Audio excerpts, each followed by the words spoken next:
ನಮಸ್ಕಾರ. ನಾನು ಶುಭ. ತೊಗರಿಕಾಯಿ ಬಿಡಿಸಿದ ಮೇಲೆ ಸಿಪ್ಪೆ ಬಿಸಾಕ್ತಾ ಇದ್ದೀರಾ? ಈ ವಿಡಿಯೋ ನೋಡಿದ್ರೆ ಅಂತೂ ಖಂಡಿತ ನೀವು ಬಿಸಾಕೋದಿಲ್ಲ. ಮೊದಲನೇ ಟಿಪ್ಸು, ಈ ಶೆಲ್ಲೋ ಟೇಪು ಅಕಸ್ಮಾತಾಗಿ ಪೇಪರ್ಗೆ ಮೆತ್ಕೊಬಿಡುತ್ತೆ. ನಾವು ತೆಗಿಯೋಣ ಅಂತ ಹೋದರೆ ಪೇಪರ್ ಕೂಡ ಬಂದುಬಿಡುತ್ತಲ್ವಾ. ನೀವು ನಾನು ಹೇಳ್ಕೊಟ್ಟಂಗೆ ಒಂದು ಸತಿ ಟ್ರೈ ಮಾಡಿ ನೋಡಿ. ಶೆಲ್ಲೋ ಟೇಪ್ ಅಕಸ್ಮಾತಾಗಿ ಮೆತ್ಕೊಬಿಟ್ರೆ ಪೇಪರ್ಗೆ ಎರಡೂ ಕೈಗಳಲ್ಲಿ ಹಿಂಗೆ ಎಳೆದ್ಬಿಟ್ಟು ತೆಗಿಬೇಕು. ಹಿಂಗೆ ಸಡನ್ನಾಗಿ ತೆಗಿಬಾರ್ದು. ಹಿಂಗೆ ಎಳೆದ್ಬಿಟ್ಟು ತೆಗ್ದಿದ್ದೀರಂದರೆ ನೋಡಿ, ಶೆಲ್ಲೋ ಟೇಪು ಪೇಪರ್ ಏನು ಹರಿದೋಗಲ್ಲ, ನೀಟಾಗಿ ಬಂದುಬಿಡುತ್ತೆ. ಸೆಕೆಂಡ್ ಟಿಪ್ಸು, ನಾವು ತಲೆಗೆ ಆಯಿಲ್ ಹಚ್ಕೊಂಡಿರ್ತೀವಿ, ಮಕ್ಳಿಗೆ ಹಚ್ಚಿರ್ತೀವಿ, ಅವ್ರು ದಿಮ್ ಮೇಲೆ ಮಲಗಿಬಿಟ್ಟಿರ್ತಾರೆ. ಆ ದಿಮ್ ಕವರೆಲ್ಲ ಆಯಿಲ್ ಆಗಿಬಿಟ್ಟಿರುತ್ತೆ ನೋಡಿ. ನಮ್ಮ ಮಗಳು ಅಷ್ಟೇ ಆಯಿಲ್ ಹಚ್ಚಿದ್ದೆ, ದಿಮ್ ಮೇಲೆ ಮಲಗಿದ್ರೆ ದಿಮ್ ಕವರ್ ಎಲ್ಲ ಆಯಿಲ್ ಆಗಿಬಿಟ್ಟಿದೆ. ಇದನ್ನು ಹಂಗೆ ವಾಶ್ ಮಾಡೋಕ್ಕೆ ಹಾಕಿದ್ದೀರಂದರೆ ಹೋಗೋದಿಲ್ಲ ಆಯಿಲು. ನೀವು ಫಸ್ಟು ನಿಮ್ಮ ಮನೆಯಲ್ಲಿರೋ ಟಾಲ್ಕಮ್ ಪೌಡರು ಎಲ್ಲಿ ಆಯಿಲ್ ಇದೆಯೋ ಅದ್ರ ಮೇಲೆ ಚಿಮ್ಕರಿಸಿ, ಮತ್ತು ಕೈಯಲ್ಲಿ ಉಜ್ಜಿ, ಮತ್ತು ಸ್ಪೂನಲ್ಲಿ ಸ್ವಲ್ಪ ಹಿಂಗಂತಾ ಇರಿ ನೋಡಿ. ಆಯಿಲೆಲ್ಲ ಈ ಪೌಡ್ರ್ ಹೀರ್ಕೊಬಿಡುತ್ತೆ, ಎಕ್ಸ್ಟ್ರಾ ಆಯಿಲೆಲ್ಲ ಬಂದುಬಿಡುತ್ತೆ.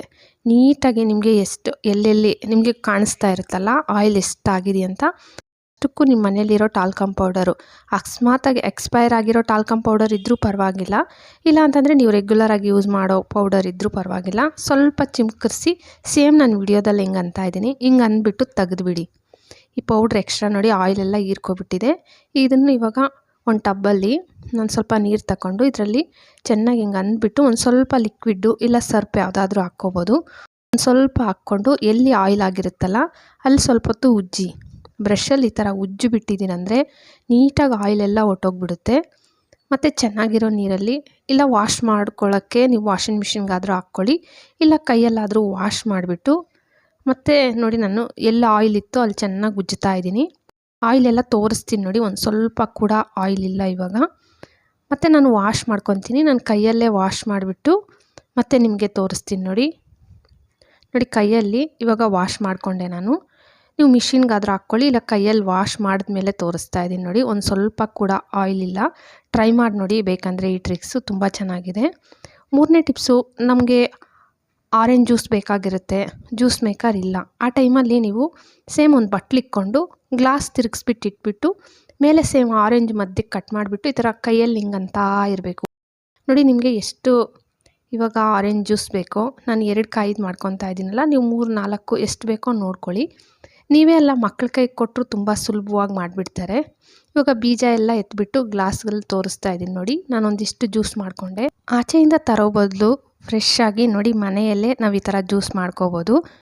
ಲಾಸ್ಟ್ ಟಿಪ್ಸು, ನಾನು ತೊಗರಿಕಾಯಿ ಬಿಡಿಸಿದಾಗ ಸ್ವಲ್ಪ ತೊಗರಿಕಾಯಿ ಹಂಗೆ ಸಿಪ್ಪೆನ ಹಂಗೆ ಇಟ್ಬಿಟ್ಟಿದ್ದೆ ಬಿಸಿಲಿಗೆ. ತೊಗರಿಕಾಯಿ ಅಲ್ಲ, ನಾನು ಫ್ರೂಟ್ಸು, ಬಾಳೆಹಣ್ಣು, ಆರೆಂಜು, ದಾಳಿಂಬೆ ಏನು ತಿಂತೀವೋ ಆ ಸಿಪ್ಪೆ ಕೂಡ ಇದರೊಳಕ್ಕೆ ಹಾಕ್ಬಿಟ್ಟಿದ್ದೆ. ಇದನ್ನು ನಾನು ಫುಲ್ ಡ್ರೈ ಆದಮೇಲೆ ಒಂದು ವಾರ ಬಿಟ್ಬಿಟ್ಟಿದ್ದೆ. ಮತ್ತು ಮಿಕ್ಸಿ ಜಾರ್ಗೆ ಹಾಕ್ಕೊಂಬರ್ತಾ ಇದ್ದೀನಿ. ತರ್ತರಿಯಾಗಿ ಮಿಕ್ಸಿ ಜಾರ್ಗೆ ಹಾಕ್ಕೊಂಡು ಬಂದು ಒಂದು ತಟ್ಟೆಗೆ ಹಾಕ್ಕೊತಾ ಇದ್ದೀನಿ ನೋಡಿ.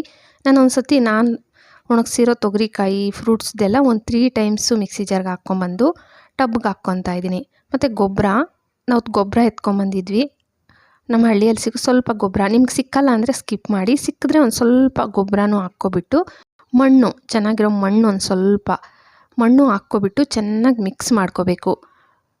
ಇಲ್ಲ ನಮ್ಮ ಹತ್ರ ಗೊಬ್ಬರ ಇಲ್ಲ ಅನ್ನೋರು ಸ್ಕಿಪ್ ಮಾಡ್ಬೋದು, ಹಾಕ್ಕೊಂಡ್ರೆ ಚೆನ್ನಾಗಿರುತ್ತೆ. ಇಲ್ಲ ಅನ್ನೋರು ಬರೀ ಮಣ್ಣು ಮತ್ತು ಈ ತೊಗರಿಕಾಯಿ ಫ್ರೂಟ್ಸ್ದೆಲ್ಲ ಸಿಪ್ಪೆ ನೀವು ಪೌಡ್ರ್ ಮಾಡ್ಕೊಂಬಂದಿರ್ತೀರಲ್ಲ, ಇದನ್ನು ಮಿಕ್ಸ್ ಮಾಡಿ ಸೈಡ್ಗೆ ಇಟ್ಕೊಳ್ಳಿ.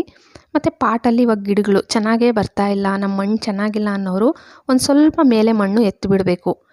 ಮತ್ತು ನಿಮ್ಮ ಮಣ್ಣು ತೇವ ಇರಬಾರ್ದು ನೋಡಿ. ಸ್ವಲ್ಪ ಮೇಲೆ ಈ ಥರ ಹಿಂಗೆ ಅನ್ನಿ, ಒಂದು ಕೋಲೋ ಕಂಬಿನೋ ತಗೊಂಡು ಸ್ವಲ್ಪ ಮಣ್ಣೆಲ್ಲ ಈ ಥರ ಎತ್ತಬೇಕು. ಎಲ್ಲ ಪಾಟುಗಳಲ್ಲಿ ಸೇಮ್ ಇದೇ ಥರನೇ ಮಾಡ್ಕೊಂಡಿದ್ದೀನಿ ನೋಡಿ. ಸ್ವಲ್ಪ ಮಣ್ಣು ಎತ್ತಿಬಿಟ್ಟು ಸ್ವಲ್ಪ ಕಂಬಿಯಲ್ಲಿ ಈ ಥರ ಅಂದ್ಕೊಂಡೆ.